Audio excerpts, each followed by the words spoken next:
स्नेहा का सपना था कि उसे कोई बहुत ज्यादा समझदार और स्मार्ट पढ़ा लिखा लड़का मिले, लेकिन कहते हैं ना, जो भाग्य में होता है होता वही है। देख, मैं साफ कह रही हूँ, लड़की के बाप के पास भर भर के पैसा है। अरे एक बार लड़की ने तुझे पसंद कर लिया तो समझ के पैसे की तो नदियां भर जाएंगी, लेकिन फिर भी तेरी प्यास नहीं बुझेगी बेटा। अरे माँ, फ्रिज में मैंने 2 बोतल पानी की रखी है, और कैसे प्यास बुझेगी? अरे 5वीं फेल, मैं बात कर रही हूँ पैसों की प्यास की। तू गवाह नहीं समझेगा इस बात को। बस तुझसे लोगों की नौकरी करवा लो। वो क्या है ना आशीष की माँ, वो सीधा है, और जिसे तू लोगों की नौकरी बोल रही है ना, वो आशीष का प्यार है अपने लोगों के लिए, जिनसे वो प्यार करता है या जिनसे जुड़ा हुआ है वो। अरे जमाना नहीं रहा वो। अरे आज की डेट में तो ना बेटा माँ का है, ना ही पति पत्नी का। कैसी बात कर रही है माँ? चाहे दुनिया यहाँ की वहाँ क्यों ना हो जाए, मैं आपके बिना नहीं रह सकता, ना ही मैं आपको कभी धोखा दे सकता हूँ। अरे हाँ, ठीक है ठीक है। देख, लड़की को पढ़ा लिखा लड़का चाहिए तो वहां चुप रहना। जबान खोलेगा तो पता चल जाएगा कि 5वीं पास है। अरे तो पढ़ा देती ना आगे। माना सौतेली माँ हो, लेकिन दहेज की लालच तो अपने बेटे जैसी ही रख रही हो। पापा ऐसा मत बोलिए ना माँ को, वो मेरी माँ है, मैं उनसे बहुत प्यार करता हूँ। अच्छा अच्छा बेटा, कुछ नहीं कहता, बस तैयार हो जा, चलते हैं और देखते हैं कि कौन है लड़की और क्या चाहती है। सभी मिलकर लड़की देखने जाते हैं, जहाँ स्नेहा आशीष को देखकर ही इम्प्रेस हो जाती है। वाह, कितना हैंडसम है, काश इससे मेरी शादी हो जाती, लेकिन पता नहीं कितना पढ़ा लिखा है। स्नेहा, लड़का बहुत अच्छा है, बेचारी की माँ दूसरी है, लेकिन देख रही है ना, हीरा भी इतना चमकीला नहीं होगा जितना कि ये। स्नेहा को समझ नहीं आता कि वो क्या करे। वो आशीष से मिलती है, उसकी सादगी, उसकी बातें उसे भा जाती है। मैंने नहीं सोचा था कि इतना पढ़ा लिखा लड़का मुझे मिलेगा। मैं शादी करने के लिए तैयार हूँ। और फिर स्नेहा और आशीष की शादी हो जाती है। शादी के बाद सासू माँ कहती है, अरे बेटा, वो तेरे जेवर मुझे दे दे, मैं संभाल कर रख दूंगी। स्नेहा, जो कि खुद भी एक समझदार लड़की थी, नहीं नहीं, मैं अपने जेवर नहीं दूंगी, उसके लिए तो मैंने पहले ही लॉकर खुलवा लिया था माँ जी। ये मेरी कुछ आर्टिफिशियल ज्वेलरी है, इसे रख लीजिए। वैसे मेरी अलमारी में जगह नहीं है ना। सास बेचारी नई नई बहू से क्या उलझती। सुनिए जी, मैंने आपके लिए खाना और नाश्ता बना दिया है, ऑफिस कब जाना है? कौन से ऑफिस ने? मैं तो घर का सारा काम करता हूँ। हाँ, क्या बात कर रहे हैं? इतना पढ़ लिख कर आप घर का काम क्यों करते हैं? कितना पढ़ लिख कर? मैंने तो सिर्फ 5वीं तक पढ़ाई की है। तभी वहाँ सास आ जाती है। अरे 5वीं तक भी पढ़ लिया तो समझो मेरी कृपा से, वरना तो जो इसके लक्षण थे ना, क्या बताना। अच्छा आशीष, जरा बाहर जा और भाग कर टूथपेस्ट लेकर आ, सुबह से मंजन नहीं किया। और हाँ, फिर जाकर दुकान की सफाई कर देना, तेरा छोटा भाई दुकान पर जाने को तैयार हो रहा है। स्नेहा ये सब सुनकर हैरान रह जाती है। वो सोचती है कि आखिर उससे क्या गलती हो गई जो उसके साथ ऐसा हुआ। आशीष स्नेहा के पास जाता है। सुनो, तुमको तो मैंने पहली मुलाकात में ही बताया था कि। स्नेहा आशीष की बात ही नहीं सुनना चाहती है। वो जोर से चिल्लाती है, चुप रहो बिल्कुल, गंवार कहीं के।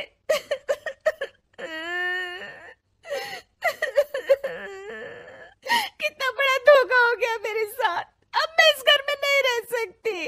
प्लीज ऐसी बात मत करो, मेरी पत्नी हो तुम, जैसे बोलोगी मैं वैसा करूंगा। मैं कोशिश करूंगा बाहर जाकर कोई काम ढूंढ लूं, पर प्लीज मत जाओ। चुप रहो गंवार कहीं के, मैं तुम्हारे जैसी की बीवी हो ही नहीं सकती। आशीष स्नेहा को लाख समझाने की कोशिश करता है, लेकिन वो अपने मायके चली जाती है। माँ चलिए ना, स्नेहा को मना कर लेकर आते हैं। अरे जाओ, बनाने जाए मेरी जूती। इतना घमंड, जैसे कलेक्टर हो कहीं की महारानी। अरे मैं तो तुझे कहूंगी कि तू भी भूल जा, हमने नहीं भगाया, खुद ही तो गई है। माँ वो बीवी है मेरी, मैं प्यार करता हूँ उससे, मैं जा रहा हूँ उसे लेने। वहीं स्नेहा के घर पर, माँ वो तो कुछ काम ही नहीं करता, घर का नौकर है, 5वीं पास। मैं नहीं रह सकती ऐसे आदमी के साथ माँ। बेटा वो लड़का बहुत अच्छा है, उसकी तारीफ मैंने हर किसी से सुनी है। तेरा पति है, अब तक एक गलत माँ के साथ रह रहा था, तू संवारेगी तो संवर जाएगा। तभी वहाँ आशीष आ जाता है। मुझे माफ कर दो स्नेहा, पर प्लीज मुझे छोड़कर मत जाओ। मेरी माँ के जाने के बाद मुझे तुम्ही से सारी उम्मीद है। तुम जैसा कहोगी मैं करूँगा, पर प्लीज मेरे साथ रहो। सबके समझाने बुझाने के बाद स्नेहा आशीष के साथ घर आ जाती है। आ गई महारानी, अब आई हो और सच्चाई भी पता चल गई है, तो थोड़ा तमीज से पति के साथ घर देख, रसोई संभाल और हम सबकी सेवा कर। देखो, मैं अब इस घर में बंटवारा चाहती हूँ। जो मेरे पति का हिस्सा है वो उसे मिले और वो आज से कोई काम नहीं करेंगे। हिस्सा ले लो, लेकिन कमाओगे क्या, खाओगे क्या, धूल मिट्टी? अरे तेरा पति किसी काम का नहीं है, वो तो मेरा बेटा कमा रहा है तो 2 रोटी मिल जाती है इसे। तभी वहाँ स्नेहा के ससुर आ जाते हैं। मैंने एक बंद फैक्ट्री को पहले ही आशीष के नाम कर दिया है और घर के 2 तल्ले में 1 तल्ला ले लो। मैं तो आशीष के पास रहूंगा, वकील थोड़ी देर में आता ही होगा। अरे जाओ जाओ, 2 दिन में भूख से तड़प कर सब वापस आ जाओगे। बढ़िया आई बहू बेटे वाली। फिर क्या था, स्नेहा आशीष के साथ मिलकर बंद फैक्ट्री को खोलती है और मन लगाकर काम करती है। दोनों की मेहनत रंग लाती है और आशीष अपनी मेहनत से एक सफल बिजनेसमैन बन जाता है। लेकिन एक दिन, अरे बहू बेटा आशीष, मुझे माफ कर दो, मैं भी अब तुम लोगों के साथ रहना चाहती हूँ। इस कमबख्त ने तो दुकान का बेड़ा गर्क कर दिया। वो तो आशीष था जो सारा दुकान का काम संभालता था। बेटा हमारे पास तो अब खाने को भी नहीं बचा। माँ जी, इसे कर्म के फल कहते हैं। खैर, खाना है तो आपको और आपके बेटे को काम करना पड़ेगा, समझी? हे भगवान, अब ये दिन आ गए हैं कि बहू के साथ रहने के लिए मुझे काम करना पड़ेगा। बेटा आशीष, तू ही समझाना अपनी बीवी को। पता है ना मैंने तुझे कितने प्यार से पाला है। हाँ माँ, वो तो ऐसे ही बोल रही है आपको। अरे घर में कामकाज के लिए बहुत सारे नौकर चाकर है, आप आराम से रहिए माँ। स्नेहा आशीष का अच्छा और सरल सच्चा व्यवहार देखकर मन ही मन सोचती है, मेरा पति गवार ही सही, लेकिन दुनिया का सबसे अच्छा इंसान है। पहलवान सास मधु की शादी के कुछ सालों में ही उसके पति की मृत्यु हो जाती है, जिसके बाद उसके ऊपर सास की जिम्मेदारी आ जाती है और वो अब अपनी सास के साथ घर में अकेली रहती है। मम्मी नाश्ता बना दिया है, टाइम से खा लेना। दोपहर का खाना शीला आकर बना देगी, मैं ऑफिस जा रही हूँ। अरे क्यों उस टेप रिकॉर्डर पर पैसे खर्चा करती हो? इतना काम मैं खुद भी कर सकती हूँ। हाँ बिल्कुल, आधे समय तो जोड़ों के दर्द की दवाई खाती हो और फिर काम करने की बात करती हो।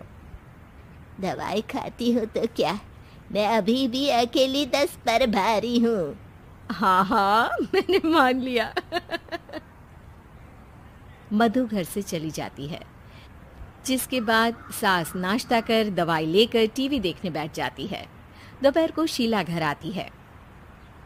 अरे क्यों माँ जी, आज किस बात से मेरी नौकरी बची? अरे चल ज्यादा बक मत कर, काम कर अपना। शीला खाना बनाने लगती है और सास वहीं पास में बैठ जाती है। माँ जी, मैं तो हमेशा ही बोलती हूँ दीदी की दूसरी शादी करा दो। कब तक आप 2 औरतें घर में अकेली रहोगी? आजकल माहौल भी बहुत खराब है और फिर दीदी की उम्र भी तो निकली जा रही है ना। तेरा नाम टेप रिकॉर्डर सही रखा है मैंने। तेरी एक ही बात को रिपीट मोड पर चलाने से वो पूरी नहीं हो जाएगी, इसलिए मेरी बहू से ज्यादा खाना बनाने पर ध्यान दे, नहीं तो कहीं वो भी तुझसे मुंह ना फेर ले और नौकरी चली जाए। क्या माँ जी, आप भी हमेशा मेरी नौकरी के पीछे ही पड़ी रहती हो। तो क्या तेरे पीछे पड़ूं? इसी तरह दोपहर से शाम हो जाती है और शीला अपना काम खत्म कर वापस चली जाती है। अब अकेली सास एक बार फिर टीवी देखने बैठ जाती है, जिसकी थोड़ी ही देर में मधु घर आ जाती है और सास बिना कोई देर किए शीला की बातें उसे बताने लगती है। मम्मी, आप भी ना किसी बच्चे से कम नहीं हो। जिसके पास हमेशा शीला को लेकर कोई ना कोई बात रहती ही है। अब बस भी करो ना, इतनी बुरी नहीं है बेचारी। अरे मैंने कब कहा बुरी है, बस उसकी बातें करके मुझे बड़ा मजा आता है। सास की बात पर हंसते हुए दोनों डिनर करने बैठती ही हैं कि लाइट चली जाती है। अंधेरे में मधु मोबाइल की फ्लैश लाइट जलाकर मोमबत्ती ढूंढने लगती है। तभी उसे हॉल में कुछ गिरने की आवाज आती है। मम्मी, आप अंधेरे में इधर उधर क्यों घूम रही हो? अरे तेरे पीछे ही तो खड़ी हूँ। हाँ, अगर आप यहाँ हो तो वो हॉल में सामान कैसा गिरा? भूत आया। अरे मुझे क्या पता, जाकर देखना पड़ेगा ना। दोनों हॉल में जाते हैं लेकिन वहां कोई नहीं होता। अब उन्हें कमरे में से सामान गिरने की आवाज आती है। लगता है ये भूत चोरी करने आया है, इसे वापस कब्र में पहुंचाना ही पड़ेगा। बस हाँ, आप ज्यादा ना 30 मार खा मत बनो, मैं पुलिस को फोन करती हूँ। अरे जब तक तेरी पुलिस आएगी तब तक क्या वो हमारे साथ बैठकर अंताक्षरी खेलेगा? हट डरपोक, संभालने दे मुझे। अब सास पास रखा फ्लावर पॉट उठाकर कमरे की तरफ बढ़ने लगती है, जहां उसे 2 आदमी दिखाई देते हैं। पीछे पीछे मधु भी वहां आ जाती है। मम्मी, अभी भी मौका है, बाहर भाग जाते हैं। मधु की आवाज सुन चोर चौकन्ने हो जाते हैं। ओए तुम दोनों, जहां हो वहीं खड़ी रहना, नहीं तो दोनों को गोली मार दूंगा। अरे तुम दोनों अभी के अभी बाहर जाओ, नहीं तो मैं तुम्हें जिंदा नहीं छोड़ूंगी। ये बुढ़िया हमें धमकी दे रही है। अबे तुम दो अकेली अब लड़ते क्या कर लोगी? अरे जा भेजा, दोनों को बांध दे। जैसे ही दूसरा आदमी सास को पकड़ने उसके पास आता है तो वो उसके सर पर फ्लावर पॉट मार देती है। उसके सर से खून बहने लगता है, जिसे देख दूसरा आदमी गन निकालकर हवा में गोली चला देता है, जिससे बचते हुए दोनों सास बहू वहां से भाग जाती हैं। अब वो तीनों एक दूसरे के आगे पीछे पूरे घर में भागने लगते हैं। मम्मी, आपने तो सच में उसे मार दिया। तो मजाक में कौन मारता है? और अभी तुम मेरे साथ ही रहना, नहीं तो पक्का मारी जाओगी। ये औरतों को कमजोर समझता है ना। आज इसे औरतों की ऐसी ताकत दिखाऊंगी कि ये आदमी पैदा होने पर शर्म करेगा। हाँ? ये अचानक आपके अंदर झांसी की रानी कहाँ से जाग गई? वैसे तो हमेशा जोड़ों में दर्द बोलती रहती हो। अभी तुम्हें जान बचानी है या जोड़ों के दर्द की कहानी सुननी है?